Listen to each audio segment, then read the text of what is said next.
Imagine billions of dollars in aid meant to support struggling nations and humanitarian efforts, suddenly frozen by a single decision. Then, in a stunning turn of events, the Supreme Court steps in with a razor-thin ruling, forcing the Trump administration to unlock those funds. But why did this happen? What's the real story behind this legal battle, and what does it mean for U.S. foreign policy moving forward? Stay with me because, in this video, we're diving deep into the Supreme Court's shocking decision, the heated courtroom arguments, and the ripple effects that could change everything. But before we break it all down, take a second to hit that like button and subscribe, because trust me, you won't want to miss this breakdown. Now, let's get into it. The Supreme Court's landmark decision. In a dramatic 5-4 ruling, the Supreme Court sided against the Trump administration, ordering the release of nearly $2 billion in frozen foreign aid funds.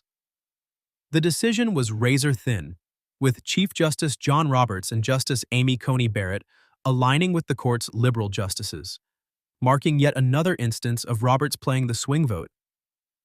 But what led to this high-stakes ruling? This battle started when the Trump administration attempted to halt foreign aid payments via an executive order, leaving critical nonprofit organizations, many already on the brink of collapse, struggling for answers.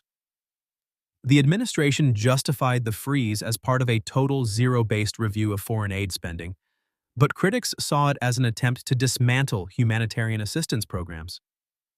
When U.S. District Court Judge Amir Ali ruled against the freeze, issuing a temporary restraining order, the Trump administration refused to comply.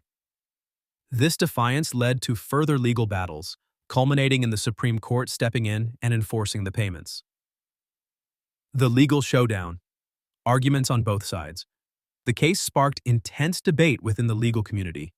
Justice Samuel Alito, in a fiery dissent, expressed his outrage over the ruling, stating, "Does a single district court judge who likely lacks jurisdiction have the unchecked power to compel the government of the United States to pay out, and probably lose forever, $2 billion taxpayer dollars?" The answer to that question should be an emphatic no. On the other hand, foreign aid groups argued that they had already completed the work they were contracted for and that refusing to pay them would not only violate agreements, but also tarnish the U.S. government's credibility on the world stage. Meanwhile, the Trump administration's legal team struggled to justify their actions. In court exchanges, DOJ lawyers admitted they had ignored the restraining order, arguing that the government should not be forced to return the money due to sovereign immunity. This argument, however, failed to persuade the justices. The fallout. What happens next? With the Supreme Court ruling in place, the administration is now legally bound to release the funds. However, the lower court still has the power to impose a longer-term preliminary injunction, meaning this battle might not be over yet.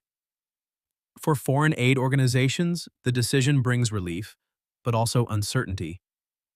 The Trump administration had already signaled a radical shift in foreign aid policy, with officials like Pete Marocco defending the freeze as a necessary step to weed out nefarious actors within USAID. But the question remains, could a future administration attempt a similar maneuver? And what does this case tell us about the balance of power between the courts and the executive branch? This ruling also sends a strong message about executive overreach and the limits of presidential authority. With Chief Justice Roberts once again acting as the swing vote, the decision reinforces the idea that no president can unilaterally override legal commitments without facing legal consequences. So, what do you think? Was the Supreme Court right to force the Trump administration to release these funds? Or should the government have the power to freeze aid at will? Drop your thoughts in the comments. I'll be reading and responding to as many as possible. And if you found this breakdown informative, don't forget to smash that like button and subscribe to the channel for more deep dives into the biggest legal and political stories. Hit that bell icon so you never miss an update. Thanks for watching, and I'll see you in the next one.